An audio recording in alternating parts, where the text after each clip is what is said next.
ఏంట్రా give respect take respect? చచ్చిపోతే car కింద పడి ఉత్తిని ఎందుకు చచ్చిపోతావు సార్? మీరే కొంచెం స్లోగా రావచ్చు కదా. అంటే అరే మీ ఫాస్ట్ గా రావాలో స్లోగా రావాలో కూడా నువ్వే డిసైడ్ చేసేస్తావా? అసలు ఈ కార్ ఖరీదు ఎంతో తెలుసా? 18 లక్షలు. 18 లక్షలు కార్ కొని ఎదురు బండ్లో తోలుకోరా? అంత మాటలు ఎందుకులేండి సార్, ఎక్కడ క్రాస్ చేయాలో చెప్పండి సార్. జీబ్రా లైన్స్ లో. ఏంటండి జీబ్రా ఏంటి తిడుతున్నారేంటి సార్ మీరు? అరే అరే అరే ఆ మాటకు వస్తే మీరే రాంగ్ రూట్ क्या रूल्स बात कर रहा रे हैं? खाना पीना सोना और यहाँ रोडों पे फिरना, क्या यही काम है तेरे को साले?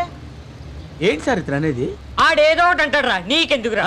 నన్నే కదా సార్ మరి అన్నది. చెప్పురా. ప్రతి కొడుకుల కింద ఫ్యాషన్ అయిపోయింది కార్ల కింద పడతాం డబ్బులు దప్పటం. రే మొన్న వీడేరా పంజగుట్లో మన కార్ కట్టం పడిపోయాడు. వీడేనా? పంజాగుట్ట ఏంట్రా అప్పుడే ఏరియా మార్చేసావా? మళ్ళీ రోడ్డు మీద కనిపించావనుకో రోడ్ రోలర్ పెట్టి తొక్కించేస్తా.